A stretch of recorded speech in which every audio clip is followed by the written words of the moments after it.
saya akan menyampaikan perkembangan terbaru terkait peristiwa tindak pidana, dan ini juga merupakan komitmen kami dan juga menjadi penekanan Bapak Presiden untuk mengungkap kasus ini secara cepat, transparan, dan akuntabel.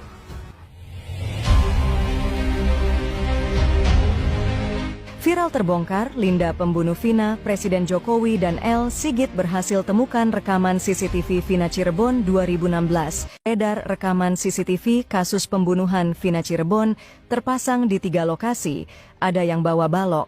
Kasus pembunuhan Vina Cirebon masih bergulir, kini beredar rekaman CCTV diduga merekam sekelompok geng motor, ada yang membawa balok.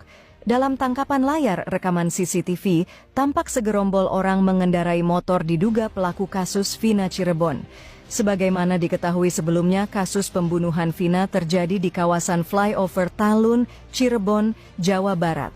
Dalam kasus ini, Vina dan Eki ditemukan tewas di flyover Talun pada Sabtu 27 Agustus 2016. Awalnya, Vina dan Eki dianggap sebagai korban kecelakaan. Namun dalam perkembangan penyelidikan ayah Eki, Rudiana, kasus ini justru menjadi pembunuhan dengan menyidang 8 pelaku. Seorang warga Talun, Ferry, menerangkan bahwa di sekitar tempat kejadian perkara TKP terdapat CCTV. Di flyover itu setahu saya sih ada CCTV 360 yang mengarah ke jalan tol. Ke jalan, kata Ferry saat diwawancara Deddy Mulyadi. Kasus Vina menjadi polemik karena 8 pelaku membantah telah melakukan pembunuhan dan pemerkosaan. Termasuk kini DPO yang baru tertangkap, Peggy Setiawan juga membantah terlibat kasus tewasnya Vina dan Eki. Menurut Ferry, jika memang CCTV tersebut bisa dibuka, maka kasus Vina Cirebon dapat dibuktikan sebagai pembunuhan atau kecelakaan. Saat itu kalau CCTV-nya bisa dibuktikan, selesai sudah, bisa dibuka seharusnya, katanya. Kata Ferry, bukan hanya di flyover Talun, CCTV juga terdapat di 2 minimarket sekitar TKP. Di Indomaret juga ada CCTV, kalau memang ada korban dikejarkan terlihat, katanya. Ada minimarket di daerah Talun, tambah Ferry. Sayangnya Ferry tak bisa memastikan apakah rekaman CCTV tersebut masih bisa diakses atau tidak. Sudah nggak tahu ya, masih tersimpan atau tidak, katanya. Di media sosial TikTok justru heboh beredar video CCTV kasus Vina Cirebon. Ada banyak akun TikTok yang memposting video CCTV kasus Vina. Satu di antaranya Rindi Antika. Dalam rekaman diduga CCTV kasus Vina, tampak segerombolan menggunakan motor. Salah satu pemotor memegang seperti balok panjang. Namun begitu rekaman diduga CCTV kasus Vina Cirebon ini belum dapat dikonfirmasi kebenarannya. Pengakuan Mel-Mel lihat Linda di CCTV. Mel-Mel mengaku sudah melihat CCTV kasus Vina Cirebon. Menurutnya dalam CCTV kasus Vina tampak Linda. Saya baru buka CCTV itu memang ada Linda, tapi kok celananya sudah lain dari celana yang pertama saya bawa dia. Baju iya, sama, tapi celananya lain, kata Mel-Mel. Mel-Mel curiga ketika ia mengendap-endap melihat penyiksaan Eki dan Vina. Linda kemudian datang. Berarti kan Linda ini waktu saya nggak ada dia datang mungkin, kata Mel-Mel. Sedangkan Linda mengaku berada rumah ketika Vina dan Eki tewas. Ada di rumah, kebetulan ada di rumah, kata Linda. Linda bahkan mengatakan sudah 6 bulan lamanya tak bertemu Vina karena putus dengan Sekjen XTC. Sudah lama banget, lebih dari 6 bulan mungkin. Karena putus sama anak XTC. Katanya, pada Deddy Mulyadi, Linda mengatakan baru kenal Vina selama 1 tahun. Dari awal kenal sampai kejadian Vina kisaran 1 tahunan. No, akrab 3-4 kali bertemu.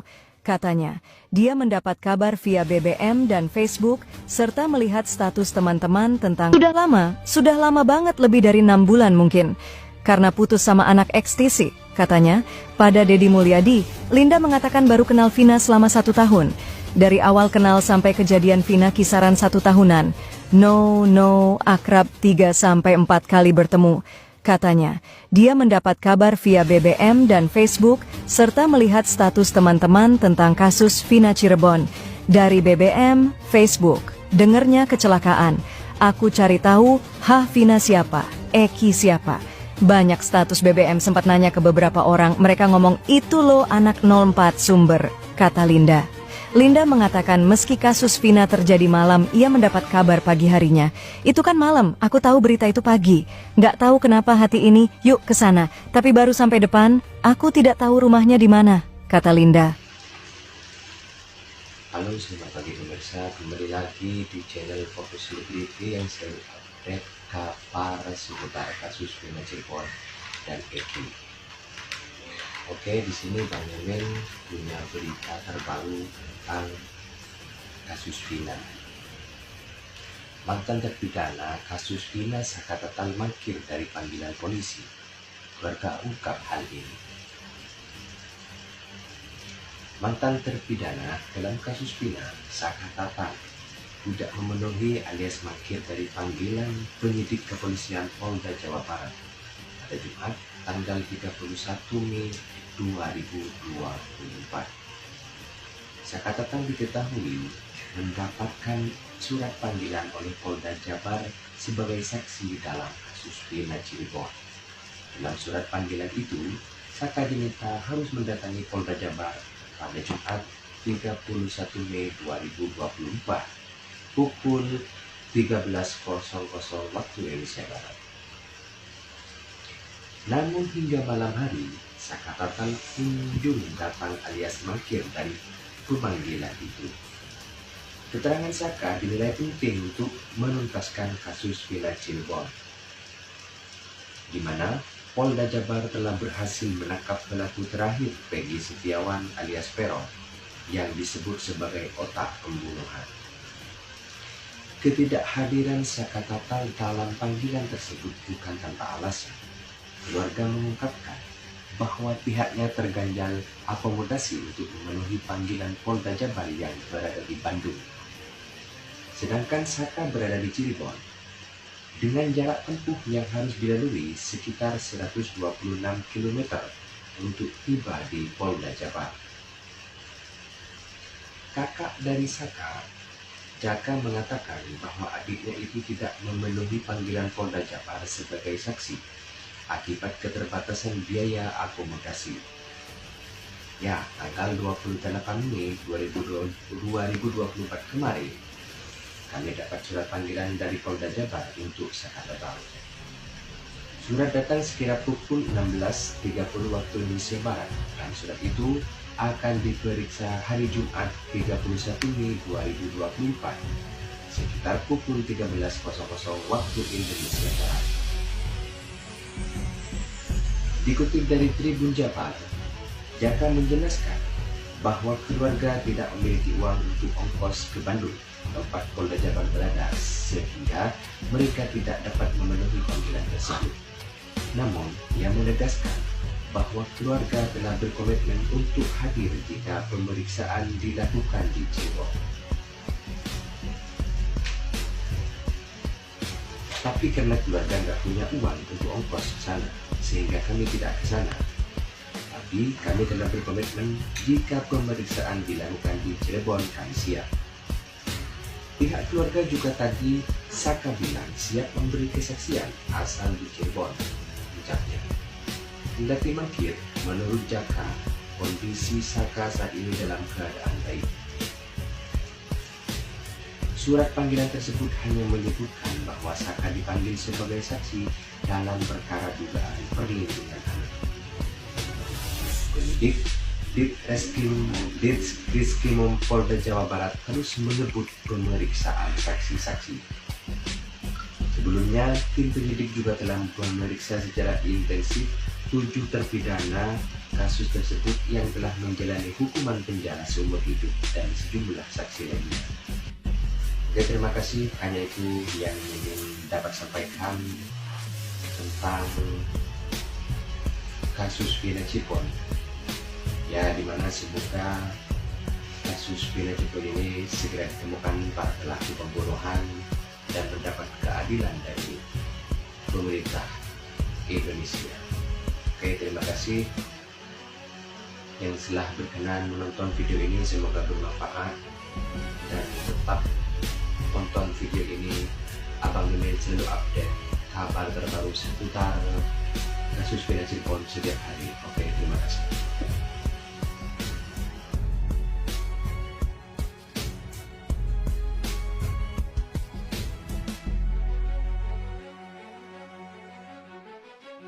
Itulah orang salah satunya harus mengusut ini. Jangan dibungkam pakai uang. Dia ya, itu yang menangkap Peggy Setiawan. Orang ini, nah itulah salah satu orangnya. Kunci utamanya agar hukum ini bisa tertegak luas. Ya, jangan memfitnah yang lainnya. Geng-geng motor itu sebagai Peggy Setiawan dan anak-anak dari mantan siapa namanya itu bupati itu ya.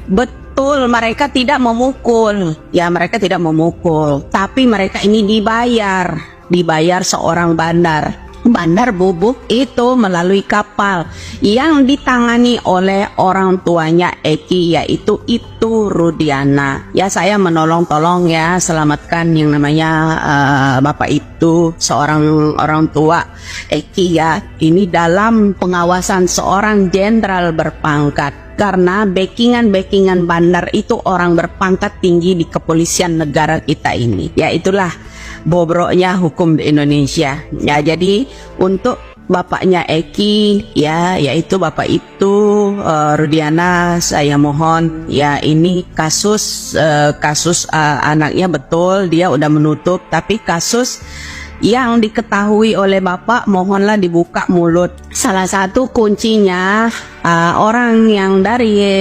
mantan caleg PKS ya, kalau nggak salah itu pokoknya dari PKS itu asal mulanya. Orang yang berjenggot itu yang menangkap Peggy Setiawan itu tolong diinterogasi, tahanlah sampai sekarang ini agar terkuat.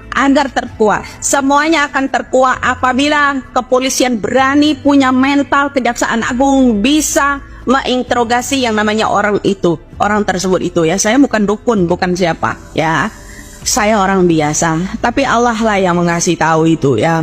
Salah satu jalan semua ini Allah yang menurunkan itu ya, kemampuan seorang manusia. Ya kan, sekarang nih Peggy Setiawan dibilang sama masyarakat ini salah tangkap. Peggy ini menurut film begini, menurut orang kesurupan begini, ya kan, menurut ini begini. Ini kan masih multitafsir. Polisi datang ke rumahnya dan mengambil motor smash katanya, dan dia dituduh pelaku utama karena dia adalah ketua geng katanya, geng motor. Saya ini mantan anak geng motor. Dulu saya ini geng motor saya Wheelboy dan Pacinko. Ya, saya main di kota. Saya ini joki racing. Dulu saya geng motor di Jakarta. Saya tahu persis bagaimana saya tahunan jadi geng motor. Seorang ketua geng motor nggak mungkin pakai smash. Maaf sekali lagi, punten, bukan menghina smash bagus, nyampe Surabaya kalau ada yang kuat bawa bagus. Ini bukan masalah merek, ini analogi yang saya berikan. Ketua geng motor, anak buahnya pakai Ninja, anak buahnya pakai ketua geng.